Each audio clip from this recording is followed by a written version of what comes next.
right, so I'm gonna get started with cisp360. I can see that most people have a seat. That's good enough for me. I don't think the fire marshal has a problem with this, so you're good. So that also means at the end of the class, if you are adding to the class, I will give you a permission number at the end of this class. Okay. We just have to lock the door so that no additional people can come in. All right, so that's good. That is good. Yes, I do remember what I need to do. I want to show you guys how to run Linux. Especially for those of you who want to use a Linux environment to do your homework for this class. Okay, I know there's a little bit of overhead to learn how to use the command line interface and how to do things. Pretty much, most people look at it the hard way, but the IDE I think is not really a better way to do things. Just because there are so many menu items, so many buttons on the screen, it will still take you some time to get up to speed, even with the IDE. So what I want to do is to kind of give you guys a way to run Linux, but not having to install it on a computer. Okay. So what I have done so far is I have revised this particular document here. Want to run Linux but not ready to give up Windows. So if you click it, you can see that at the end here I have one additional paragraph which is really short. Go ahead, no problem. So there's a link to a self-contained QEMU-based Linux virtual machine. Okay, so that's a link to a Google Drive file that you can download and unzip into a jump drive or an external hard drive, whichever way you want to do it. Once it is uncompressed, it's about 1.6 or 1.7 gigabytes. So it's not tiny, okay? And at the same time, it's not huge either. But just be prepared that you need that much storage in order to run this virtual machine. If you look at it from the perspective, this is actually a virtual computer. It's not that much space, okay? It's only using 1.7 gigabytes. And that's a full installation of Linux without the GUI, and also all the tools that you need for this class. So everything is pre-installed as far as I know. Yep. Can this one be installed into a flash drive as well? Yes. All right. Yep. It will run from a flash drive. So that means if you uncompress the zip file onto a flash drive into a folder, you can take that flash drive, plug it into just about any Windows machine, 32-bit or 64-bit, because I have both versions installed. You can plug it in and just double-click on the batch file, and the virtual machine will start. What would be the benefit of using that over like code blocks or anything else? That's something that I went over, in the previous class. With code blocks, the IDE itself is kind of busy. If you have been using it or if you have used it before, it's okay with me. I don't have any problem with people using code blocks. If it is the first time you do any type of programming, then code blocks is no better than using the command line, because you still have to kind of navigate and learn all of those buttons and menu items. So that's my perspective. It's not necessarily easier to use code blocks, especially when it is the first time you use something like that. But they're the same thing. They're not the same thing. Okay. This is more command line based, so you have to type all of your commands. It's not something that you just kind of click and right click, Okay. which also helps prepare you for CISP310, because this is 360. So if you pass this class with a letter grade of C or better, then you can take 310 next semester, which I use exactly the same environment. All right. Yep. Go ahead. Teach 310. Yes, I am teaching 310 next semester. There you go. All right, so the first thing I'm going to do now is to go to that link here, and you can see it's a Google Drive file. It's relatively large. It's about, when you download it, it's about 600, close to 700 megabytes. So if you're downloading this, I would suggest that you download it in the lab here, so you don't have to pay for the bandwidth. It's also a lot faster too. Okay, well, it depends on what you have at home, but for most people, it is faster to download it here. So you just have to go to the download link here, click it, and just click download anyway. And over here, it's going to take about 7 minutes or so to download, which is not bad for a 600 megabyte file. When this is being done, I'm also going to show you where to find recordings of this class, because I try my best to record every single lecture, so that way, if you need to revisit something that I talked about in class, you can go to YouTube to do it. Okay, you don't need any special permission or any special tool to do it. The easiest way to get to that point is just to type youtube.com/someprofs. Someprofs is SOMEPROFS. Okay, so if you are not going to copy anything or take any notes, remember this one, because from here you can revisit all the lectures and get everything else back. Okay. So once you get there, get to my channel, you want to click on videos, the videos tab here. The videos tab will get you to this screen, which will list all of my recordings in a reverse chronological order, which means the first item is the last item that I uploaded. Okay, and the file title will tell you the date of the recording as well as the class that it is recording for. So in this case, this is cisp360 early, because this is the first lab section, and I maintain a separate one for the second section of this class. So are there any questions about how to access recordings of this class? No? Okay. For people who have taken my classes previously, it's basically the same way of accessing my recording. But if you have not taken the class from me, this may be new, and you just have to write down the name of the YouTube channel. All right. No questions about this part? Okay. If there are no questions about this part, we'll go ahead and actually get started. Let me see how the download is doing here. Still have about 3 more minutes. Okay, so we'll just go ahead and get started with this part here. We started on this the other day. The problem with teaching 2 sections of the same class is I can never remember how far, where I stopped with each class. I should have watched my own video, shouldn't I? just fast forward all the way to the end so I can find out where I stopped. Can someone tell me where I stopped on Monday for this class? We didn't start. We haven't started on this one? Okay. All right, so let's go ahead and get started with this one. The previous one is how am I going to do homework in this class? And did I start on that one? Did I finish it? Yes. Okay. And don't forget to take the questionnaire. The questionnaire is called Programming Environment. And what it does is it will ask you a series of questions and guide you to a suggestion of, okay, I think this tool may be what you want for doing homework assignments in this class. Okay, it's only a suggestion. You can always change it also. Halfway through the semester, you can say, oh, I don't like this method. I can try another one. All right, so let's go ahead and get started with this slide here, or this article here. Since I wrote this, I'm not going to read it, because that's going to be kind of boring. Sometimes I would do that only for key sentences. All right, so we'll start from the beginning. In other words, I'm starting from the lowest possible level of computers, explaining how a computer operates, and then move my way up until we get to, oh, okay, so how do we write programs? How do I tell the computer what to do and how to do it? Okay.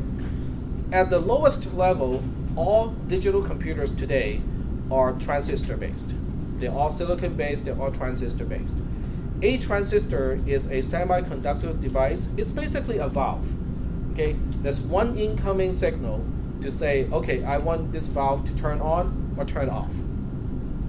And by combining these valves, we can make what we call gates. Okay, and one gate is kind of like an operator, a logical operator from your previous class in cisp300 or 370. You should have learned the operator called and, or, and not. How many people still remember those operators, Boolean operators? Okay. You should remember that too. Sorry, I'm just picking on you here. Okay, so the operators are, okay, I'm just going to use the whiteboard a little bit here. So we have, the three main operators, and, or, not.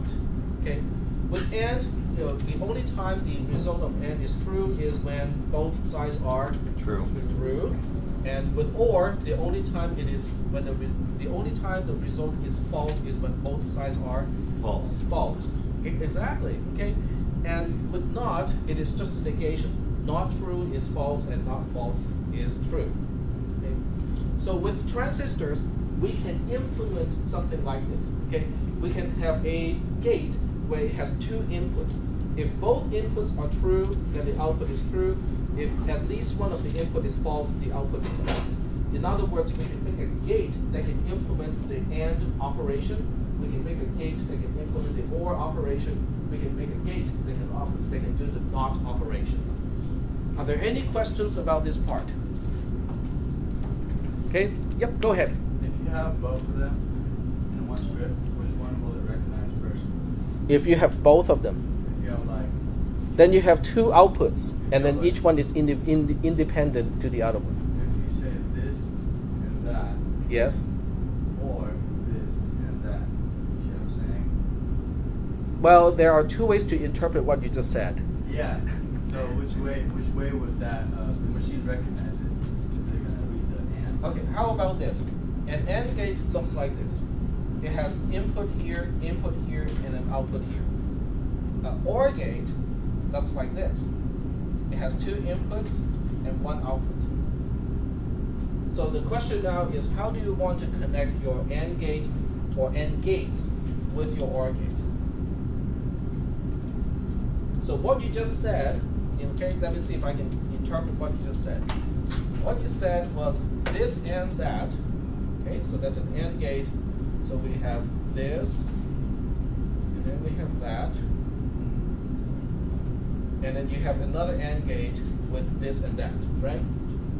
Okay, so the way we draw that is we use a dot here to mean that this is actually the same signal. And then we can use another dot here to mean this is another signal. Okay? And then the output of this AND gate goes into the input of this OR gate. The output of the AND gate goes to the output of this OR gate. Excuse me, the output of this AND gate goes into the input of this OR gate. Is this matching what you said? Yeah. It is. Okay, so if this is what you meant, then the output here is really the same thing as just going through one AND gate. Because both of these will give you the same answer. This output here is always going to be the same as the output from the other one.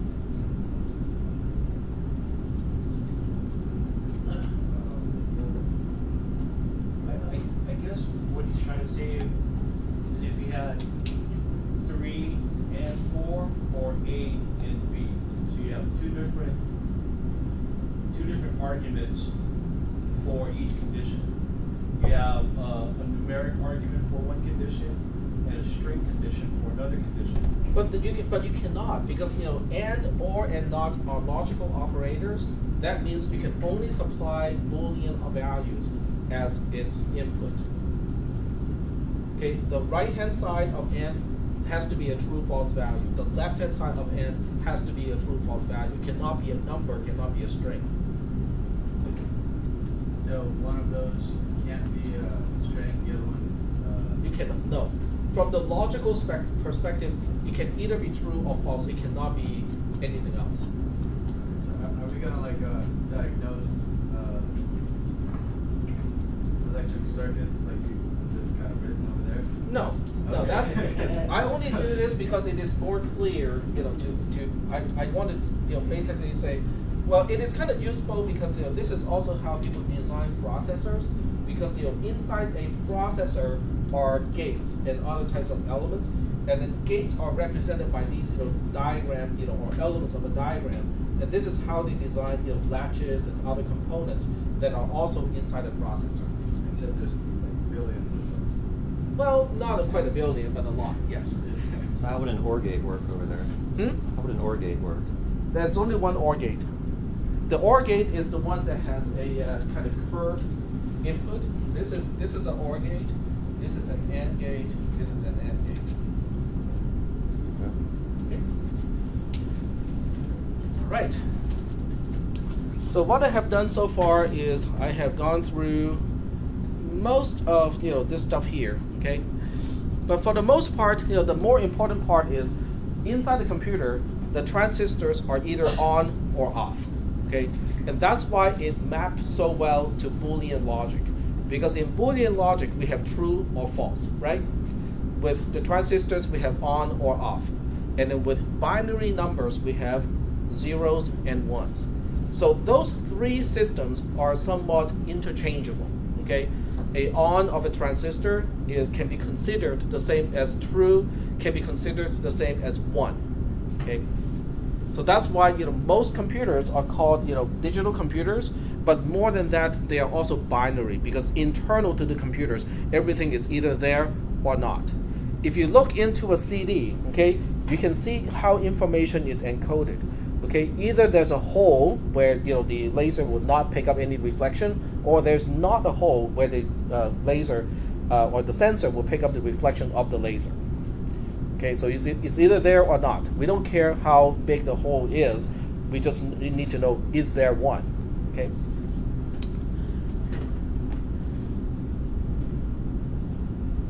So that's why we use the word binary to describe digital computers, because internal to these computers, everything is either a 0 or a 1. Now the transistors are organized into larger units called gates, which is something that I drew in green on the whiteboard.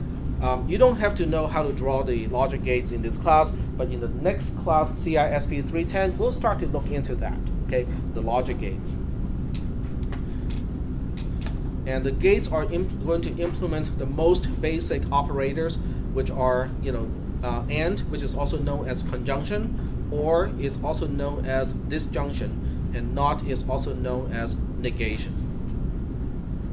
All right. Are there any questions about these three logical operators, or does anyone need a quick refresh of what they are and how they are defined? Okay, I'll take it as a no. Okay. If you guys have a question, because I'm making the assumption based on how I taught CISP 300. But some of you might have taken CISP 301 from Sac City or CISP 300 from somebody else, where a particular topic was not covered the same way. So you need to ask questions if that is the case and say, well, when I took CISP 300, they didn't talk about this topic. Can you explain it, or can you give me a quick refresh of that topic? Okay, so make sure you ask those questions. A processor is basically a combination of many, many components like that. There are other components inside the computer, but the CPU is the most important part because everything connects to the main processor. Okay? One way or another, they all connect to the main processor. A processor consists of millions of transistors into gates, latches, multiplexers, and other constructs. In this class, we are not going to talk about what a latch is or what types of latches we can make out of logic gates or multiplexers or all the other constructs. We'll simply say that there are millions of transistors and they basically are organized in a certain way into a processor. From the programming perspective, the processor is the one thing that executes instructions as specified by a programmer/developer. And that's why it is important to us, because everything that we want the computer to do is done by the processor. By means of programming a computer, what we are really doing is to give instructions or specify instructions to the processor so that collectively, with all the different instructions, it can do what you want it to do. Okay, you're implementing a program by translating the logic of doing something into instructions that the processor understands. Are we still doing okay so far? Okay. What can a processor do? Okay, a processor, interestingly, cannot do anything that is too fancy. So let's not, I'm not going to read this part. I will get back to it a little bit later. think about CISP 300, 301, or 370. Okay, pick any one of those three. What is a conditional statement? It's an if statement. So in its fullest form, an if statement has a condition so that execution can decide which way to go. You have a then branch, you have an else branch, right? A processor does not understand a conditional statement. There's no conditional statement as far as the processor is concerned. The processor can do things that are way simpler than what you have learned in the previous class. It can add numbers, it can subtract numbers, it can add one to something, it can check to see if one number is larger than the other number, and it can also do very simple conditional statements. Okay, it can basically just say, if this is true, I'm going to go there, but if it is not true, I'm just going to move on to the next statement. That's all it can do. It is nothing like what you have learned in the previous class. And those are the simple instructions of a processor.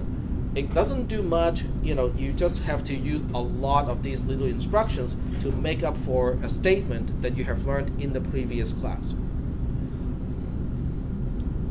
And each of these instructions is specified by a long sequence of bits. Okay, binary digits is called a bit. It's called a bit because it is combining the B from binary and IT from digit, and that's why we call a binary digit 1 bit. Okay? Are there any questions at this point? No questions? Now, to truly understand or visualize how a processor or what type of instruction or how an instruction is specified as far as a processor is concerned, the best way that I have found to illustrate it is to look at the Altair computer. Okay, so if you look up Altair 8800 from Wikipedia, it will tell you that it is a microcomputer designed in 1974 based on the Intel 8080 processor. Do you think there's any relationship between the 8080 processor and the super duper i7 processor inside that box right now? Yeah. Yep, absolutely. Okay. The current processor is a derivative, of the 8080 processor. Okay. And this is the computer, and this one even has a floppy disk system. Wow. So let me take a look at this picture here, and if I can, yep, there we go. So the top, forget about the bottom part, of the floppy drive. The top part, which is from this part here, is the entire interface to this computer. There are no USB ports hidden in the back. No HDMI ports either. No Wi-Fi either? No Wi-Fi, exactly. No Bluetooth, no Wi-Fi, okay? What you see is what you get, okay? Or what you see is only what you get is only what you see. There's nothing hidden here. No wireless technology whatsoever, okay? So the question now is, if the user interface looks exactly like this, how do you get information out of it? How do you get information into it? How do you even program it? Okay, so here's how you program that thing. Or okay, let's talk about the output part first. That's the easy part. LEDs. An LED is either on or off. And by looking at the LEDs, you can interpret the answer from the computer. But what if it is supposed to be a string? What if it is supposed to be a name? Well, it can output ASCII codes, and then you can just write down the on and off and then go through a table, translate the binary number back into the ASCII code representation. Then you can get your name and string back. Okay, that's how you interact with a program like this. But my main point is not even that part. My main point is, how do you program this thing? How do you write instructions into the memory stuff in the back of this computer? There's no keyboard, okay?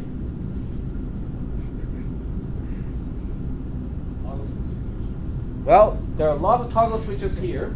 So one group of toggle switches can specify the address, okay? So let's say you want to write to location 12, okay? Location 12 in decimal is if I use 8 bits, 12 is 00001100.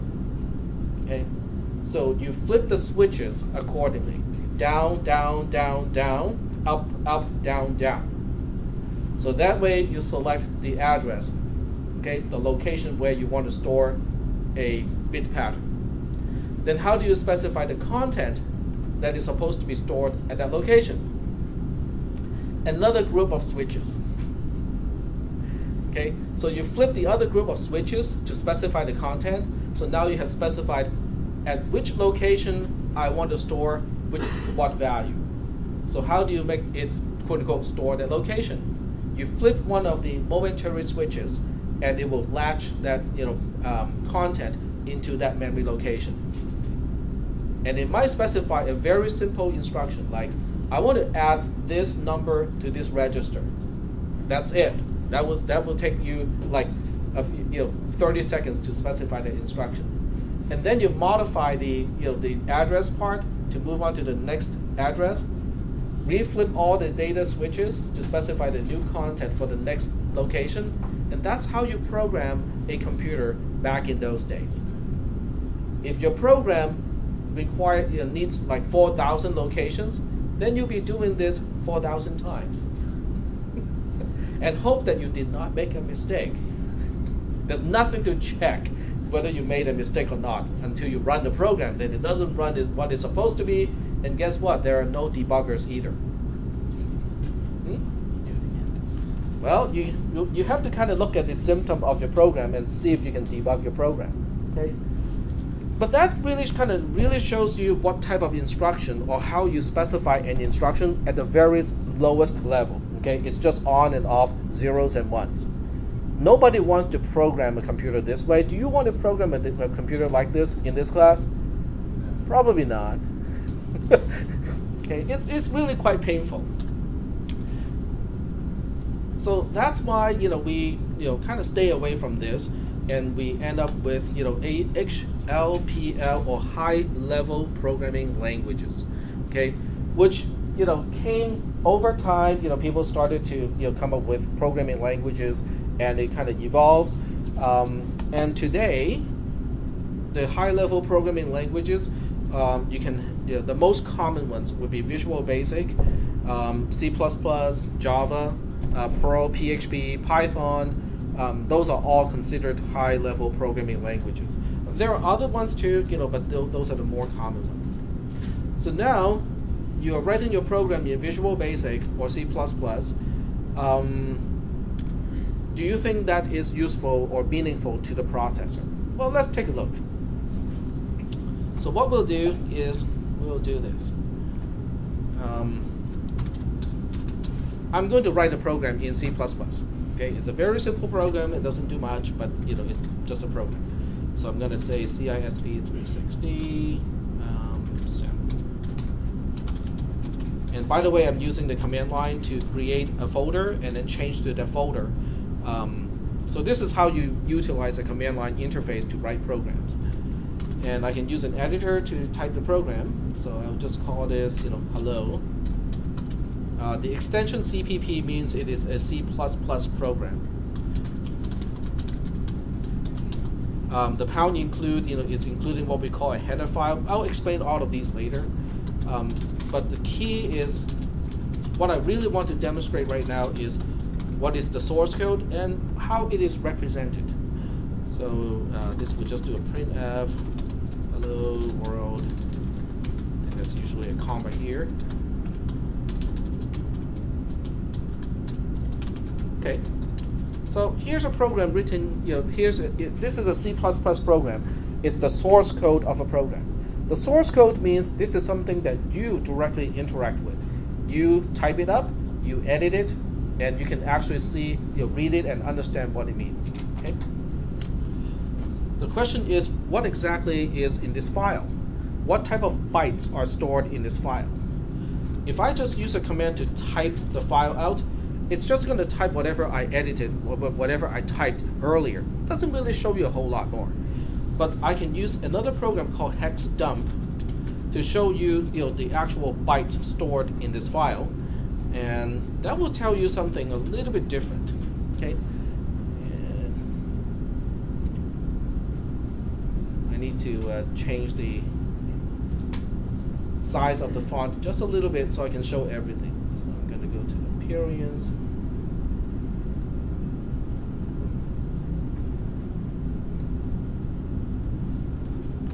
And do this again. There we go. So when you look at the left-hand side, okay, there's basically three columns here. The leftmost column is the location in the file. And this is not in decimal, it is in hexadecimal. Hexadecimal means base 16. In other words, we are not just counting up to 9, it's not just 0 to 9, it is 0 to F. 0, 1, 2, 3, 4, 5, 6, 7, 8, 9, A, B, C, D, E, F. So each digit has 16 possible values instead of 10 in base 10. Okay. So we'll get to base 16 also in this class. It's a very useful representation of numbers. The first byte is 23 in hexadecimal, which is the pound symbol. The second byte is 69 in hexadecimal. It is the lowercase I here. The third byte is 6E in hexadecimal. It is representing n, the lowercase n letter in the source code. So this is how a text file is represented. Each character is stored, as a ASCII code. Okay, ASCII code is just a big table. Okay, it is just a way to map a letter, a digit, a punctuation to a particular bit pattern. That's all it does. Okay, all right. And do you think this file is useful or meaningful to the processor?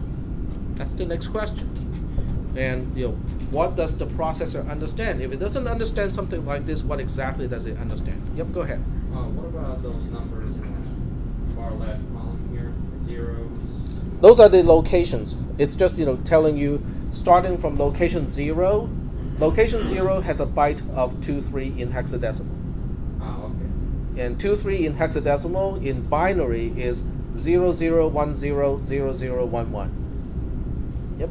So in that location, there's that list. That's the whole. That list of numbers is in that one location. Starting at location 0, we have 23. The next one is 69. The next one is 6E. So there are 16 bytes on each row. Oh. And that's why the next row starts with 10, because 10 in hexadecimal is 16 in decimal. Telling the structure. Not the structure. I mean, this is just it's just listing the bytes in a file. Okay, but these bytes are meaningless to the Intel processor. Okay, if you feed these bytes to the Intel processor, it will just crash because it doesn't understand it at all. Okay, so if the Intel processor does not understand these bytes, which we call your C++ code, what does it understand? Binary. Well, these things can be binary too. I mean, binary is just a different base of representing numbers. Okay, so what does the Intel processor understand? Well, you can look it up too. It's not really important in this class, so I wouldn't sweat it if you don't know it or understand it. So we'll take a look at the x86 opcode. It's called an opcode. Each one is called an opcode. And we'll look at the reference here. Nope, that wouldn't work. There we go. These are the opcode. The add instruction, okay, these are all for the add instruction, but depending on what you're adding to what else, the code is different. Like 04 in hexadecimal, which is also the bit pattern of 00000100, is representing the add instruction. In other words, if you feed the processor an instruction of 00000100, it knows that you want to add something to AL as a register. Okay, if you feed the byte 05, it knows that you want to add something to the register AX, and so on. Okay, can you remember this table? Yeah. Do you want to remember this table? Okay. Exactly, but this is what the processor understands. So now we have a gap, don't we? Okay, because this is what the processor understands, and each instruction can only do a little bit of processing at the most. And at the same time, this is your source code. Your source code looks like this. The processor doesn't understand that at all. It only understands stuff like this. Okay, so what are we going to do? We have to translate it to compile it. Exactly, very good. Okay. So now the question is interpretation or translation. This is the question of, do you want to do a one-time translation and then you have an entire copy of everything that is already translated, or do you want it to be interpreted on the fly? The difference is like this. Okay, so let's say somebody. Okay, here's a very good example. Let's consider. I'm pausing because the original document that I thought of is religious text. I don't want to use it as an example, so I have to find something else. Okay, here's something that is kind of neutral. Manga. Okay, so let's say that you have there's a manga which is a Japanese comic book. Okay, it's written in Japanese. The entire thing is written in Japanese. If someone comes along and translate it, make a copy of it, and then translate all the text to English, it is translation. Okay, because what you're doing is you don't even need someone to be reading it or someone who wants to read it. You just go through each page by page and then translate all the text from Japanese to English. Okay, that's translation, which is also compilation. Okay, and C++ is a compiled language. The other way to do this is called interpretation. Now, interpretation, you can also look at it from the perspective of on-demand type of translation. In other words, you need someone who wants to understand the content of a manga first. Okay, so that person will be reading the manga page by page and say, oh, I don't really understand what this guy is saying over here. And then the translator or the interpreter will be looking at, oh, okay, at that point, this character is saying this to that other character. That is interpretation. So now we have the two options here. You can either have a high-level programming language that is compiled, which means you take the entire source file and you translate it into object code that your processor can understand. Just do a one-shot translation and then it can be reused as many times as you want. Or you can do it on the fly, on-demand type of translation, where when you run a program, when you get to a certain line, you only translate that line into something that the processor understands, and then you forget it. Does everybody understand the differences between interpretation, which is on-demand, on-the-fly type of translation, or compilation, which is like a one-shot deal? Okay, I will take the entire thing, translate it to the object code so the processor can understand, and that's the end of it. Okay. C++ is compiled, not interpreted. So I have just covered everything up to here. There are languages that are considered hybrid.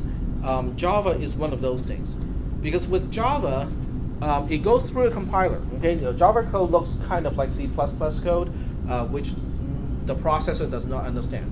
So it has to go through a compiler. But the compiler does not output any opcode that your Intel processor understands. It outputs opcode intended for a Java virtual machine. And then a Java virtual machine will do the interpretation, because what it does is it will look at one single opcode intended for the Java virtual machine and then do what it is supposed to do, translate that into the x86 code, do whatever it needs to do, and then we'll grab the next virtual machine opcode and do the same thing. Okay, so it has both components. It's partially compiled and partially interpreted. And why do you think it is? It has any advantage over, say, C++? What is the one thing that makes Java stand out compared to C++? Say again? Be running different game platforms. Okay, go ahead. Game supported by many platforms. Yep. When Java first came out, the biggest thing about Java, as far as developers are concerned, is you develop once and then you can run your program equally slow on any platform. Okay, but that really tells you both the advantage and the disadvantage of this approach.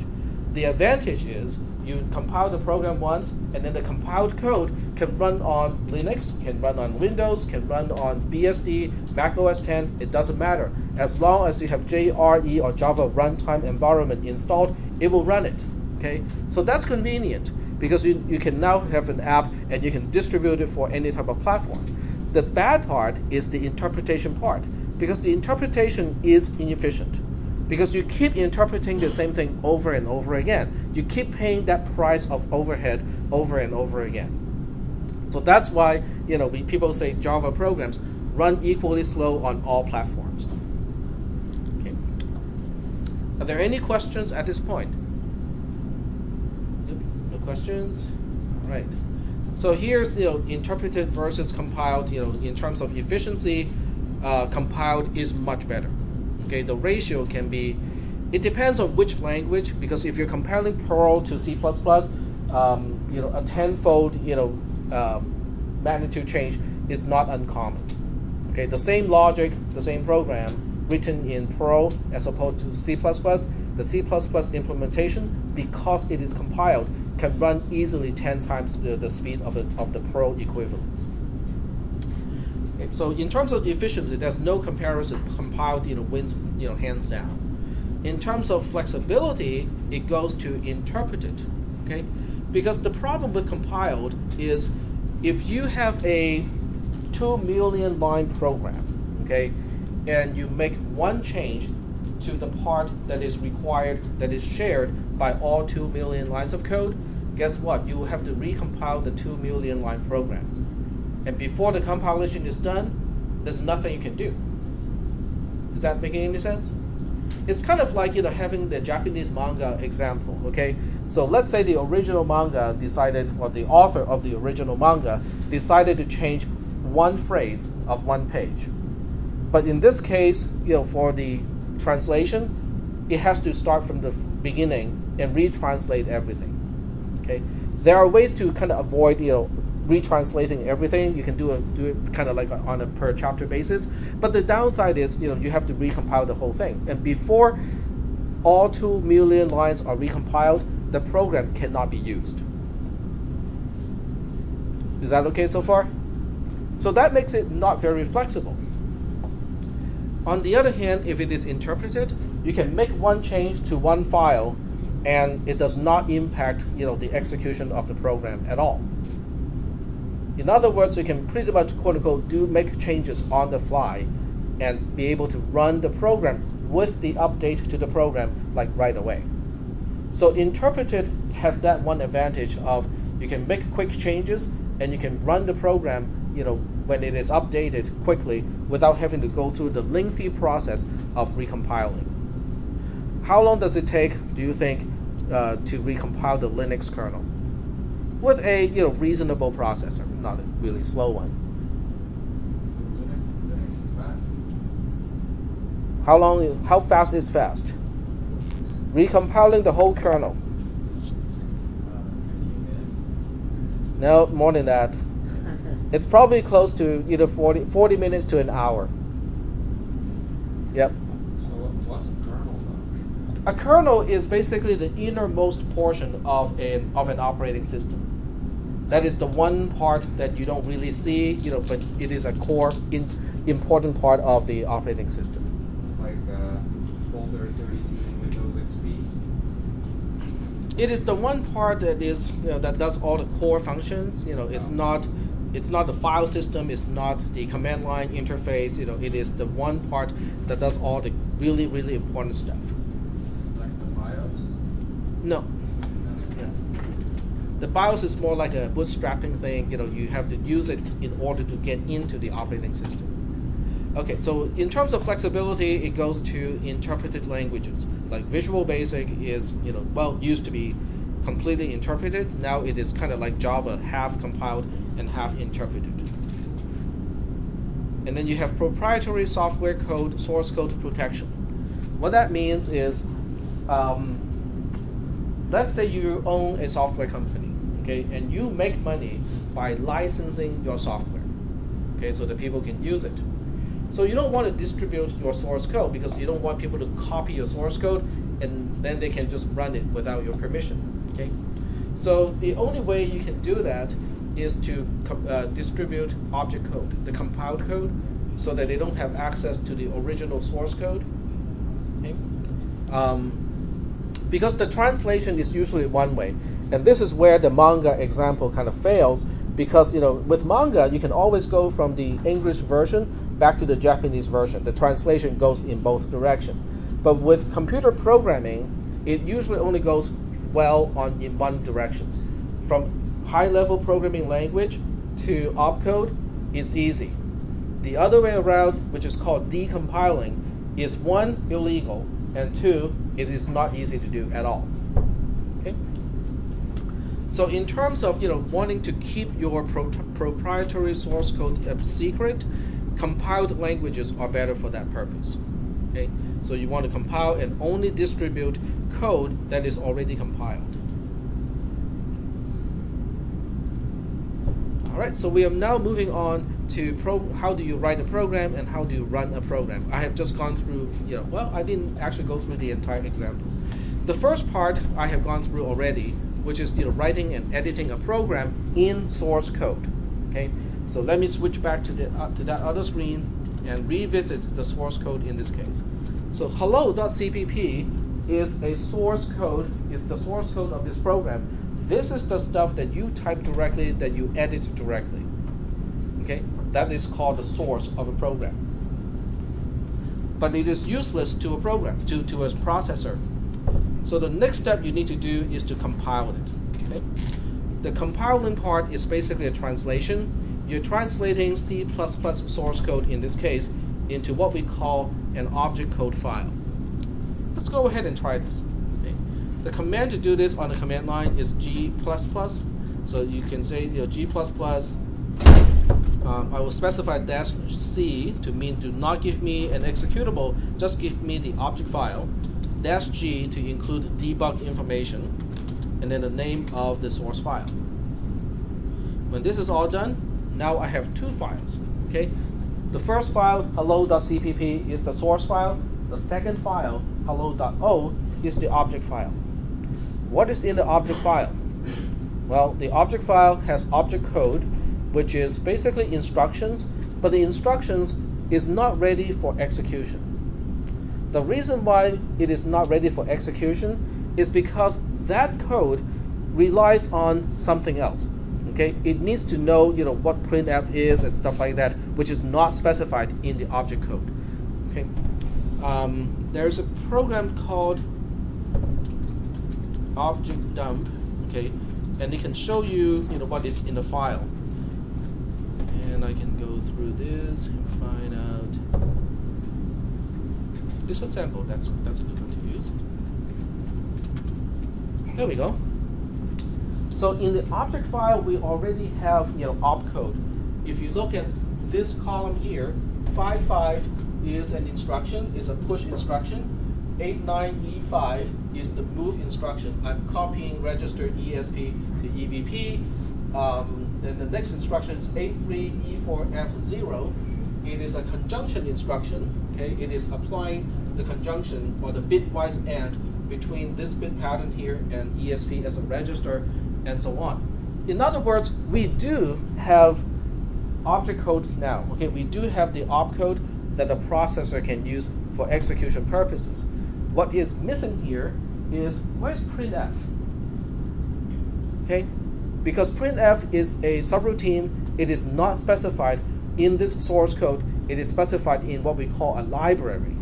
So this alone by itself is not enough because I don't know, where to branch to in order to get to the subroutine. Is that making any sense? It's kind of like writing a story that refers to another story. Okay, so until you have the other part of the other stories also in the same book, it is not complete yet. So for this reason, this program or this object code file is not complete. I cannot run this program at this point. And that's why we have the next step. The next step is called linking a program. Linking a program is calling what we call a linker, and the job of a linker is to resolve those references. Okay, it's kind of like when you read something in Wikipedia. Sometimes you encounter a term that is a hyperlink. It links you to another Wikipedia article to explain what that term means, right? In this case, printf is like a hyperlink like that. Okay, in my program, I just says, okay, I want to do the printf here. I want to call printf here. But printf is not something that I define. It is already predefined by somebody else in the library. So the linker's job is to resolve all of these references. Okay, if anything has an unresolved reference, the linker will look at that and go like, I see that you want to call printf, and I can see that printf is defined in the library. So what it will do is it will pull out the definition of printf from the library and attach that to the same file as the output of the linker.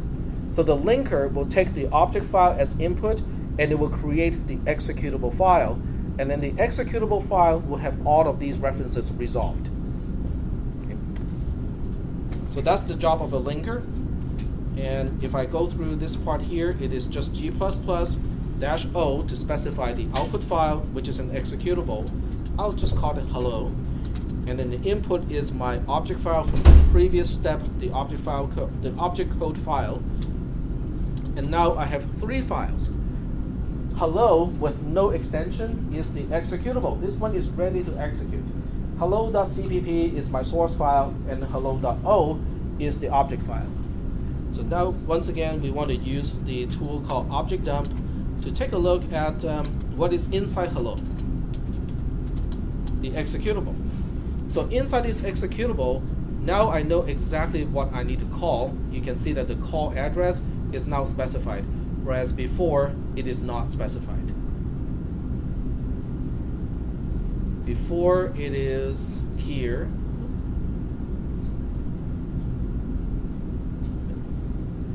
Okay, I take it back just on 1 second here.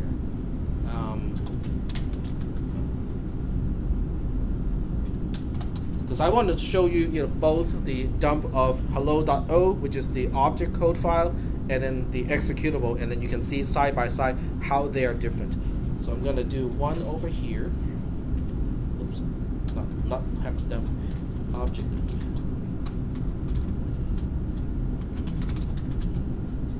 And I use another window.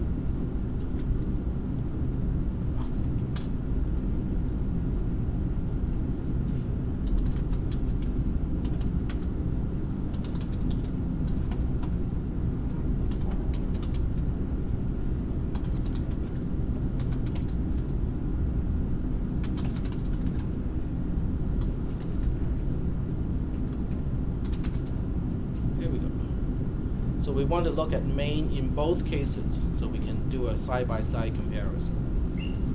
Okay, here's main, and here's main 2.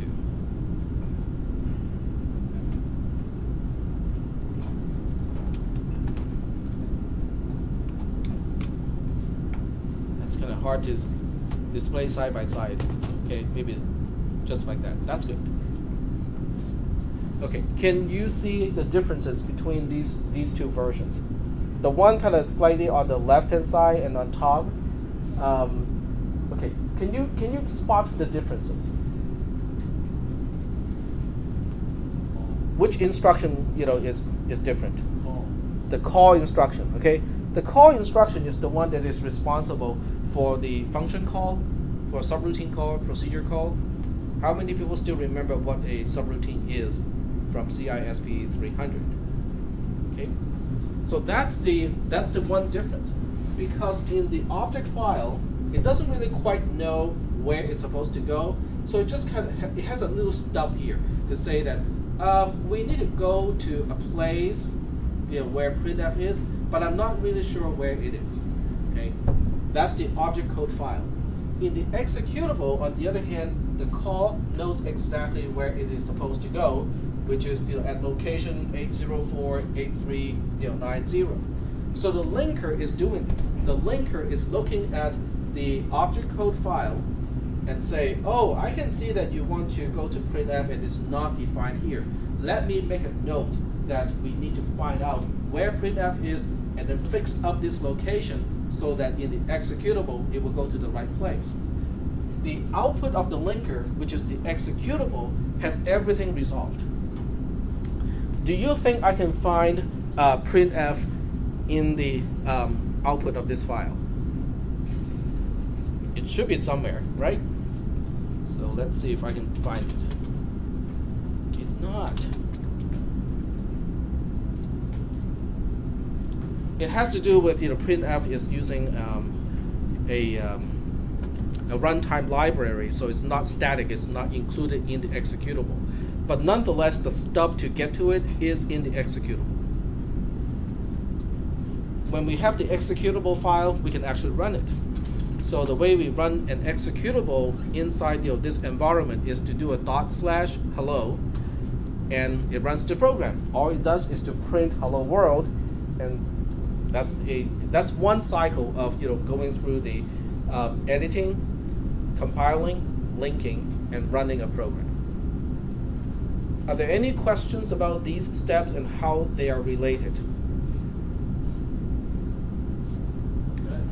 you bring up the original source code file again? Absolutely. So if you change that 0 where you return, that will affect how many times hello world will print. No, the 0 is what we call the exit code of the program, so it's not gonna be visible because I'm not utilizing the return value of the execution of the program. But if you wanted to run hello world 3 times on 3 different lines, Okay, you can either repeat that line 3 times, okay, or you can use a loop to do it. Yep. Okay, now here's the thing. Here's the thing. I thank you for mentioning that. Okay, what if I change the program like this? Okay, so what do you think this program should do when I run it? nothing until you compile Very good. Okay, but okay. Well, let's save this program first. This is the source code. I'm making changes to the source code of the program, and I'm saving it. Okay, and to confirm that I have already saved it, I'm not in the editor anymore. This is the source code. I just printed out. Okay, we do have 3 lines of hello world. Okay, if I just go ahead and run the executable at this point, it's still printing 1 line of hello world. That's because, remember, we have 3 files that are interdependent. Okay, I have changed the first one, but I haven't changed the other 2. Okay, so now the first thing I have to do is to recompile, because I have to recompile the source code to the updated object code file. So I have to use gcc-c-g hello.cpp, and that will update the object code file. Can I run the program now?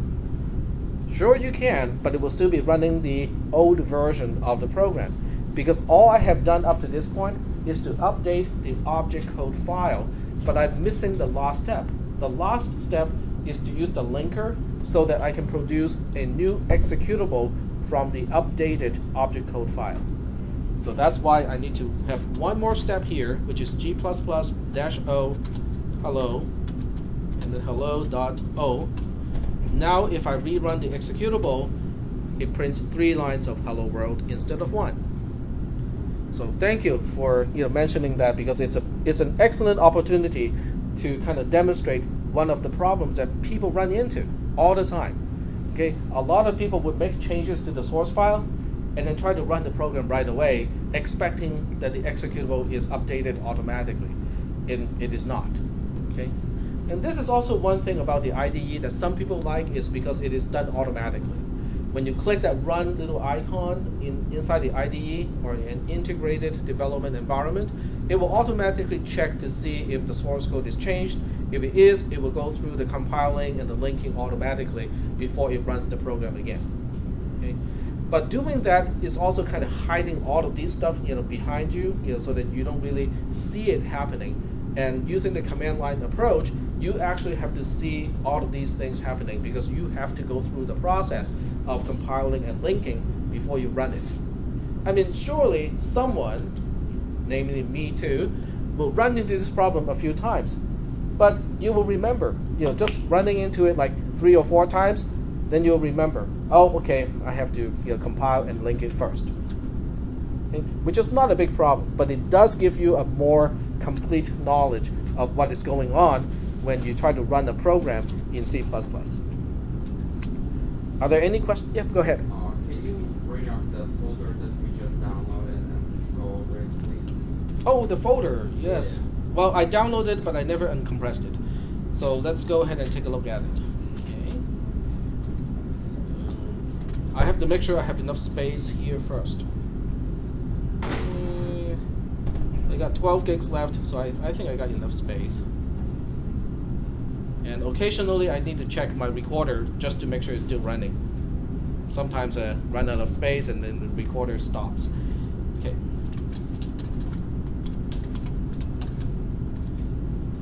Okay. So the file that I just downloaded from the beginning of this class is linux.zip. Okay. Since it's a zip file, you can just in Windows. Windows can automatically unzip a file like that. So what you want to do is to specify extract all files, and then just specify a location on a thumb drive. Okay, but since I don't have a thumb drive to uncompress to, I'm just going to uncompress it to the downloads folder. Unzip linux.zip, and it will unzip into its own folder called Linux. Okay, so it will create a folder called Linux.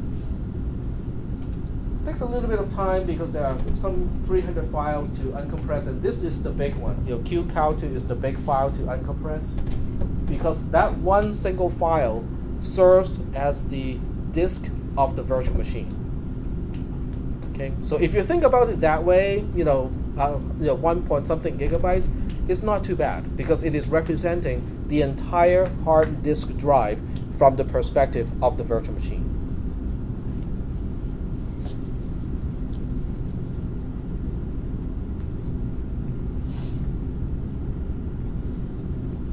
And this is all done going through USB 2.0 to an external hard drive. So it's not it's not SATA. It's USB 2.0, not USB 3.0. Okay, so once everything is decompressed, you go to the Linux folder, and it has several files. Depending on your operating system, you pick one or the other one to start. If you're using Linux, you use start.sh to get the virtual machine started. If you use a 32-bit of Windows, guess which one you want to use? Start32.bat, okay, the 32-bit version. And then if you have a 64-bit platform, then you use start64.bat. Okay, so they're both installed already. Everything is pre-installed here. Okay, so I want to show you what it looks like when you start the virtual machine. It looks like this. Okay, let me see if I can. Let me just move this one over to here. If you just look at this screen here, doesn't that look just like the console or the main screen of a computer? Okay, and that's what a virtual machine is. It is a PC running inside a PC. Okay, now to use this virtual machine, you have to remember a few things. Since this is being recorded, you don't have to write it down, but you might want to note it is about 10 minutes before the class ends, so you don't have to watch the entire thing just to locate it. There are 2 accounts already created here. One is called the root account. In Linux, the root account is the same thing as the administrator account in Windows. Okay, if you want to install anything, if you want to uninstall anything, or if you want to add a user, delete a user, you have to log in as root in order to do it. Okay, there's another account called just user. Okay, that account is basically useless, okay? Because in order to do your homework assignment, I want you to create your own account first. In this class, I guess it doesn't matter. You can use the user account for this. Okay, so I'm going to log in as a user first. And if you don't like it, because it's not doing full screen, you can always kind of resize it so it becomes full screen. So the user account has a password of just user. At least by default, you can change it later. And that's it. That's the user, that's the environment that I would like you guys to learn how to write programs. It's not required. Once again, it is not required to use Linux or just the command line tool. You can use code blocks if you want to. Okay, but in class, I'll be using the command line interface. All right. So, just a quick demonstration. You can do exactly the same thing here. You can take a look. You can edit the file called hello.cpp. Type your program here. I'm just going to do it real quick here because I just want to double check to make sure the tool is still working fine.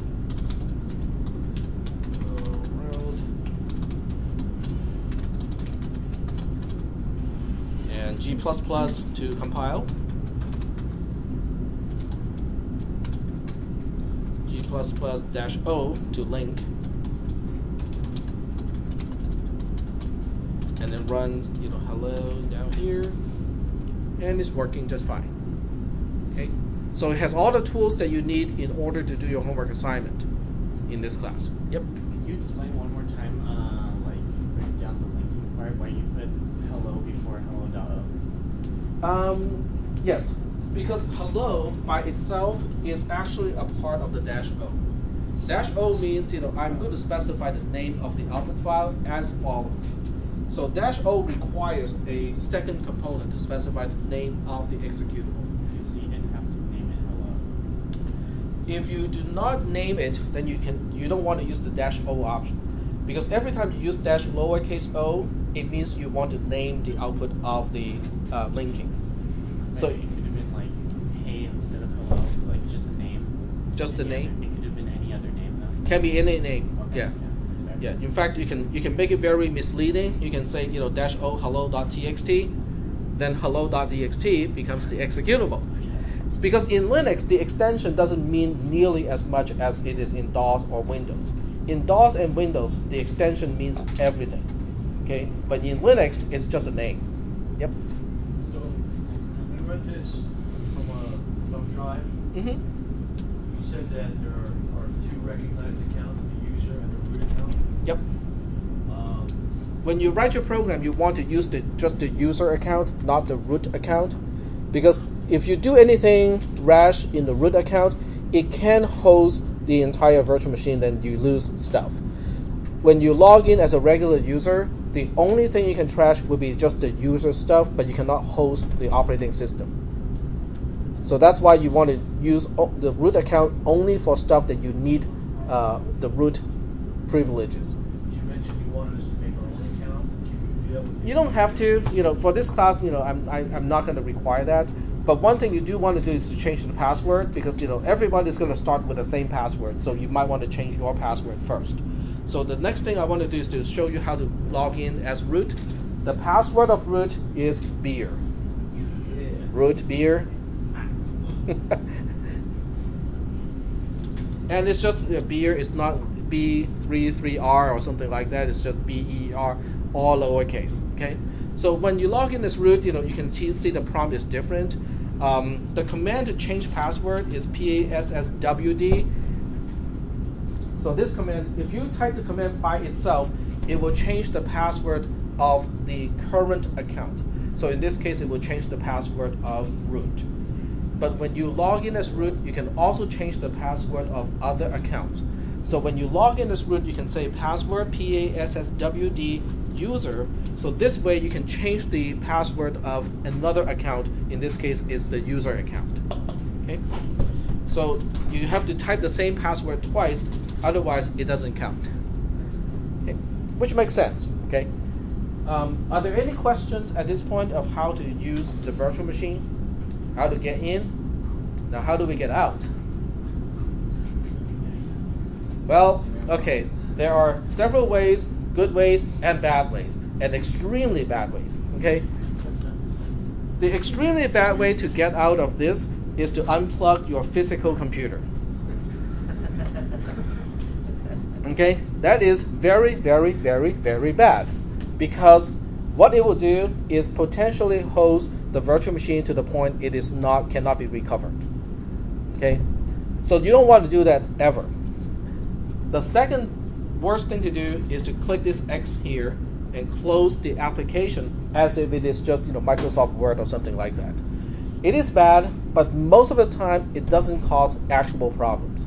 It has to do with the file system in the virtual machine. Is what we call a journaling file system. And a journaling file system is nice because before it is about to do, when it's about to do something, it will write down a little journal to itself and say, I am about to do blah, blah, blah.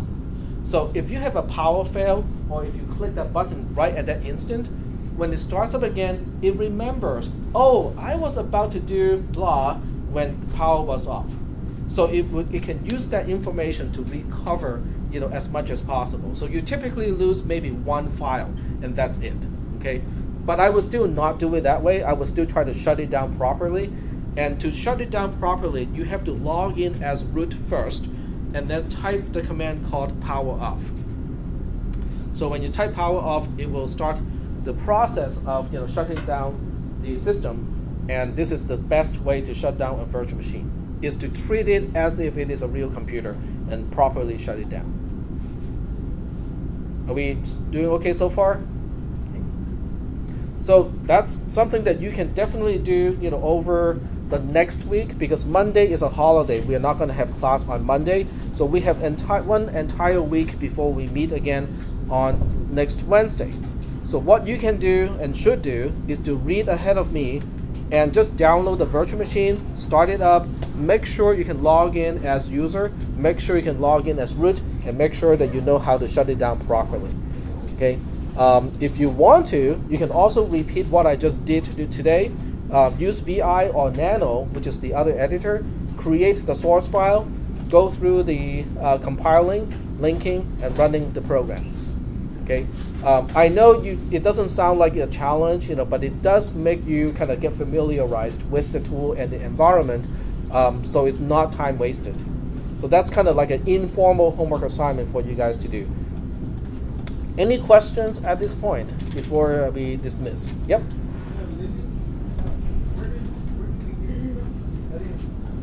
There's a link in Moodle.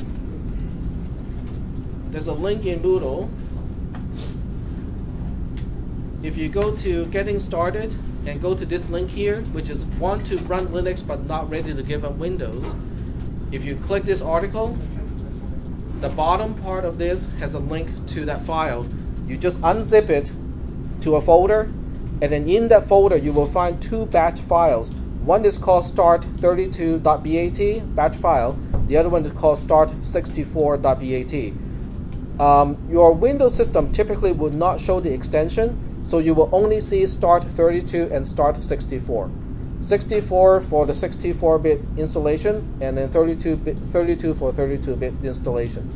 QEMU is pre-packaged within that folder, so you don't have to install anything else. Just unzip, double-click the right batch file, and the virtual machine should start. And then for that, we just right click and